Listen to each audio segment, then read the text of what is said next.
So what's going on, everybody? So once again, I'm coming at you with all facts, nothing more, nothing less, just the facts. And I wanted to quickly talk about R. Kelly's Endgame. Now, many of you may know that he's going to have the trial very soon here in New York, right? So he's going to have the federal trial in New York, and then after that, it's going to be in August, and then after that, he's going to be immediately rushed over to Chicago for trial in September. Now, I've already released a video where I talk about the problems with these court dates, but I feel as though I really didn't do a good job in that video. So since then, what I've done is that I've actually made two separate videos, right? Well, first off, so a link above, if you look above, there should be a link for the first video that I made where I talk about the problematic situation with the dates of the trials. And I felt I didn't do a good job in it. So what I've done is I've actually made a second video which stands on its own, and it has nothing to do with R. Kelly, but that video talks about post-convictions, right? So if you look above, you should see a link for a post-conviction procedure, and that's going to be a video where we're just going to look at the post-conviction procedures for any criminal defendant in federal court. Now, I'm going to warn you, that video is going to be pretty long, and it may be a bit much for somebody. If you're not really into this stuff, then that video may be a little bit too much, but I'm going to tell you right off the bat, you probably should watch that video because it's going to explain everything in detail of which I'm going to glaze over in this video. In this video, what I've done is that I've extracted some key points in the second video that I did, right? The post-conviction procedure. So I extracted some of the critical points in that video, and I'm going to use it to make this video, which I'm going to talk about, the problems with R. Kelly's court dates and why something needs to be done immediately in order to ensure that R. Kelly gets a fair trial, right? So, and again, everything in this video is going to be fact-based, nothing more, nothing less, and I try to make that the standard for most of the videos I do, although sometimes I do, waver, so to speak. So anyway, so let's just go ahead and get into it. So now, we don't know. We don't know if R. Kelly is going to win or lose. However, you want to plan for the worst and hope for the best. Now, the best outcome in this situation, as it pertains to the New York trial that's going to happen in August, the best that can come from that is that R. Kelly will just simply win. And in that situation where R. Kelly simply wins, he would just have to be on guard in the event that the prosecutors files an appeal. And if the prosecutors file an appeal, then he'll have to participate in that process, right? So we're going to shift, and we're going to talk about the appeal and how much time that the prosecutors would have to appeal. But before we do that, we're going to shift because that's going to be covered in a losing scenario anyway, right? The other thing that can happen, another possible outcome in the New York trial, the federal New York trial, is that R. Kelly could lose, right? You want to plan for the worst, but hope for the best. And in the event that he loses, which I, pray and hope he doesn't, but it's a possibility, right? So in the event that he loses, then he would want to plan on how he could handle that loss, right? That's why it's going to be so important, very important. And as you watch this video, you'll begin to see the importance of the court dates. Again, there's the August court date, and then there's the September court date. And I'm going to show you in this video why these two court dates only being 30 days apart is pretty much going to guarantee that R. Kelly could have his due process rights violated, right? So one of the first things that happens in the event that a defendant is convicted, so if R. Kelly is convicted, he is going to have to go through a process where he does a pre-sentencing report. Now, this process in and of itself eats up a lot of time. In my personal opinion, this process could take longer than 30 days. Now, I think there's actually a Twitter thread out there where Greenberg, I think he's talking to Dr. Rice, and he goes, and actually, let me see if I can actually find that thread. But if I find a thread, I'll just put an image of that thread into this video. But essentially, the thread basically says, actually Greenberg says in that thread that it's possible for a defendant to get lost in the system when he's being transferred from one facility to another. Now, that's not a direct quote. That's a summarization as I can remember it. I'm summarizing what I read a couple of days ago.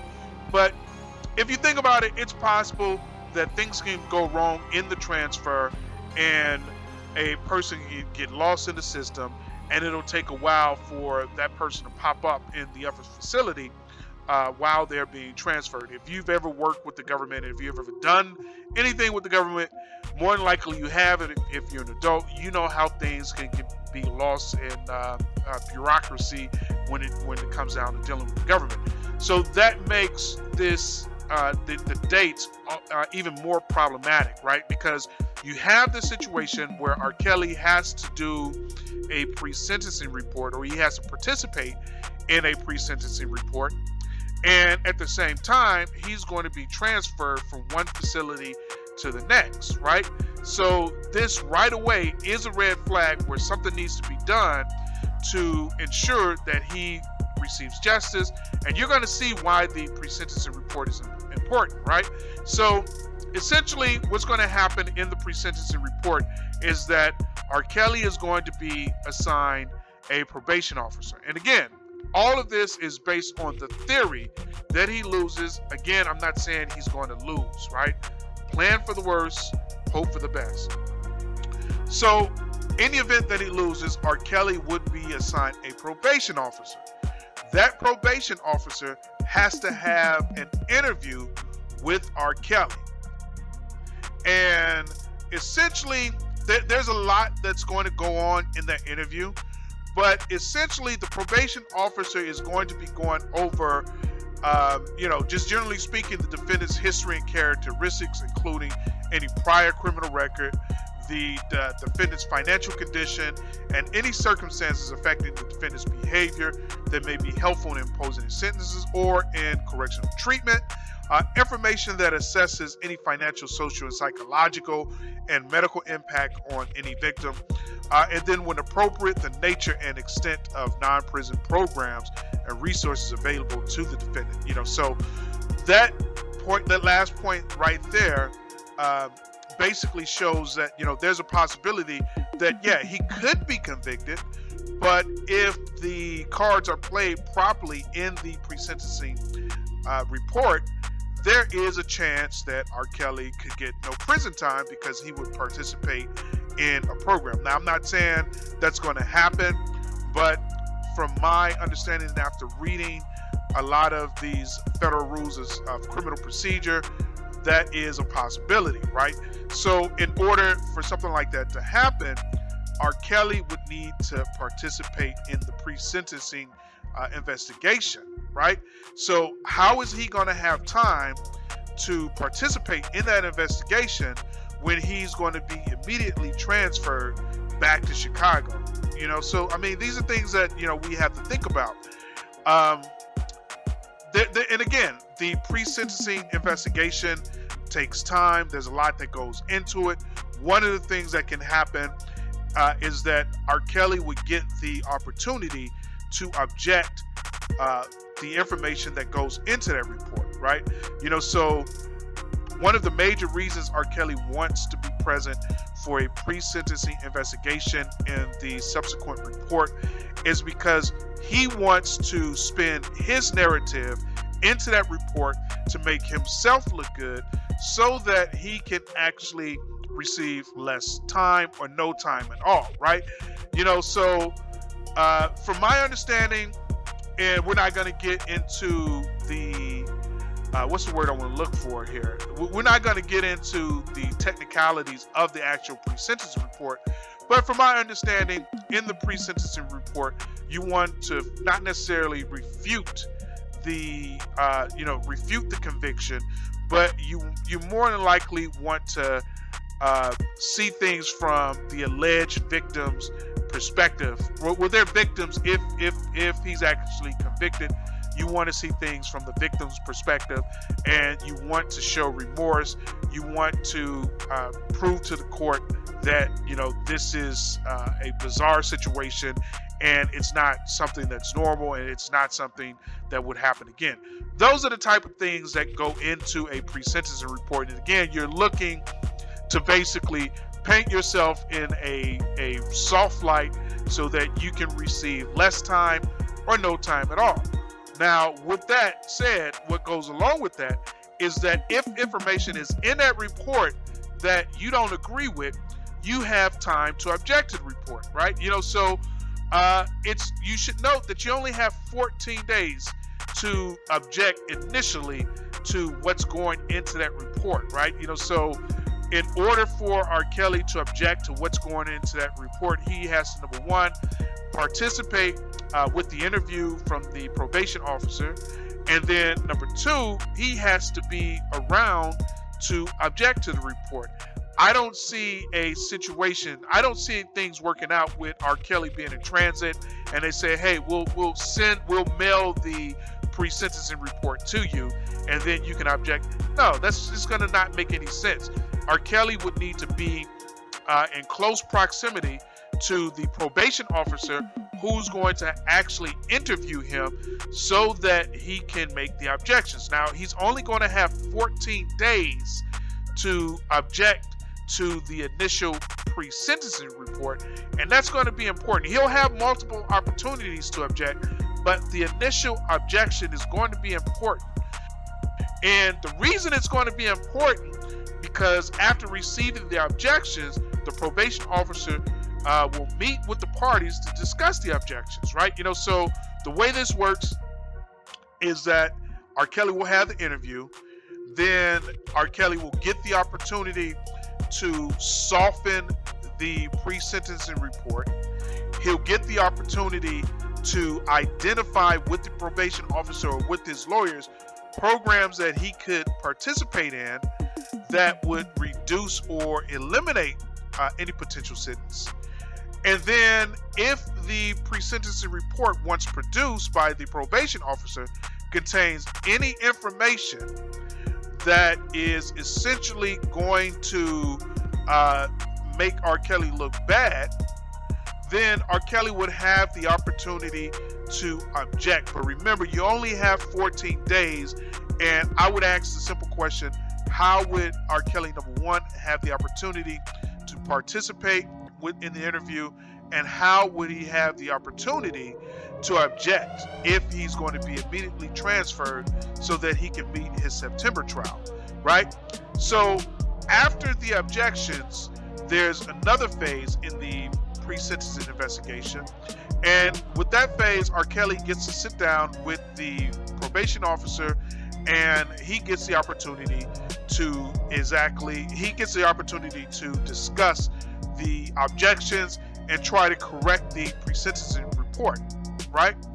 So after that, what's going to happen is that Rkelly will also have the opportunity to make new objections, and the new objections would happen after the sit down with the probation officer and after it has been submitted to the judge. Rkelly would get the opportunity to make new objections he didn't think of when he initially read the report, or that he didn't think of when he sat down with the probation officer. He would still get one final chance to make an objection, and that's right before sentencing, right? If there's a good cause or reasoning, Rkelly would have an opportunity to make further objections. And all of this is important because this is going to impact his appeal, right? But again, Rkelly would need to be present for that pre-sentencing investigation. He would need to be present in order to make the objections, and he would need to be present to sit down to resolve the objections he has in the report, and he would need to be present for the sentencing, right? So all of that is going to be important because, again, Rkelly is going to have to be shipped immediately over to Chicago for the Chicago trial, which is going to be in September. He's having the New York trial in August, and then right away he's going to have a September trial. This doesn't make sense. The timing is all off, right? So the other thing that would happen in the sentencing is Rkelly would get a chance to speak. And not only would Rkelly get a chance to speak, but also his alleged victims would get a chance to speak. And, the victims, right? I'm not going to say alleged because if he's convicted, then they're no longer alleged. They're victims, right? So the victims would get a chance to speak. And in addition to that, what would happen is that anyone else impacted would get a chance to speak. So Rkelly would want to speak in this situation because Rkelly wants to paint himself in a good light. And there are lots of different techniques that Rkelly could use to speak and to try to get a lighter sentence. We're not going to cover that in this video because it's just going to be out of scope. But I'll just say essentially, from my reading and my research, you really want to focus on the victims. You want to focus on remorse. You want to focus on how this will never happen again. Things of that nature. You wouldn't necessarily want to object to the conviction. So you want to use words of art that would allow you to maintain your innocence because you want to appeal this thing. You may want to ask for a new trial, but on the same token, you want to see things from the victim's perspective, right? Really complicated stuff. And, maybe if you guys are interested, I could make another video on things of that nature, right? So then there's Rkelly's right to appeal. Now, again, this is something that's going to be a little tricky because there's a time limit. So Rkelly could appeal the conviction, and he can appeal any possible sentence that he can get. He would also have the opportunity to ask for permission to file his appeal forma pauperis, which is essentially saying he's asking the court to waive all appeals fees because he doesn't have any money. And as we go on further in this video, you're going to see, actually, we're going to talk about a situation where Rkelly could not have any money, right? Regardless of his royalties and all of his other assets, right? And that would be a situation in which they go through the process of criminal forfeiture, right? Part of the post-conviction process is the criminal forfeiture proceeding. And we all know, if you've been following these trials, you will see that they are trying to take his assets. And there's a portion of this trial, right, in the post-conviction procedure where they take the assets of the defendant, right? And this is actually really tricky here because Rkelly could end up in a situation where they take everything, and if they do so, he would be in a situation where he wouldn't have any more money to basically protect himself, or he could be in a situation where he wouldn't have any more money, and therefore he wouldn't be able to afford the best lawyers to file an appeal. He wouldn't be able to afford a lawyer at all, right? And they can take his money through the criminal forfeiture procedure process, which is in the post-conviction, or it's in the end game. This is the end game. This is where they take everything that Rkelly has worked for. Now, Rkelly needs to be present for this, and he needs to come up with a strategy on how he's going to defend his assets, because it's one thing to be found guilty. It's quite another to be found guilty and then have everything that you own taken away from you. And that's one of the things that they're trying to do in these indictments against Rkelly, right? So in order to defend himself, he needs to participate in the criminal forfeiture stage of this proceeding, right? So how is he going to do that when he's being immediately rushed from New York in August to face a trial in September? how would he participate in the criminal forfeiture proceedings, right? He wouldn't be able to. This is yet another tricky way for Rkelly to be deprived of due process, right? So another thing that can happen is that Rkelly could essentially get a new trial, and in order for Rkelly to get a new trial, he would have to file a motion. And it basically says that for new trials, upon the defendant's motion, the court may vacate any judgment and grant a new trial if the interest of justice so requires, right? If the case was tried without a jury, the court may take additional testimony and enter a new judgment, right? So there's different time periods, or there's different times allotted for filing for a new trial. For example, if it's based on newly discovered evidence, Rkelly would have up to 3 years, right? But most importantly, if he wants to ask for a new trial on other grounds, he only has 14 days to do this, right? He only has 14 days to ask for a new trial on other grounds. And again, this is going to be important, because how is he going to have the time to file and ask for a new trial when he's being rushed from New York to Chicago? And again, I'm just going to go back to Greenberg's statements where he's saying that it's easy for a defendant to be lost in the system while being transferred. And we've actually seen that happen at the beginning of all these proceedings with Rkelly. So these dates simply do not work. I think that Rkelly would need to stay in New York and complete all of this before he's rushed to Chicago, right? And then Rkelly also has the opportunity to correct or reduce his sentence, but again, he has to do that within 14 days. And then Rkelly also has the ability to stay his sentence, right? If the defendant is released pending appeal, the court must stay the sentence of imprisonment, right? So he can ask the court to stay his prison sentence while he's appealing. And this again presents another opportunity where Rkelly can be out potentially on bail while they are appealing his sentence. Now, this is all going to depend on how the trial goes, and if there's a definite reason why they should let him out on bail, then the court would have no choice but to stay his prison sentence while he's appealing the judgment, right? So it all depends on how the case goes, how strong the evidence is, and whether or not there were serious constitutional violations in the actual trial, so on and so forth.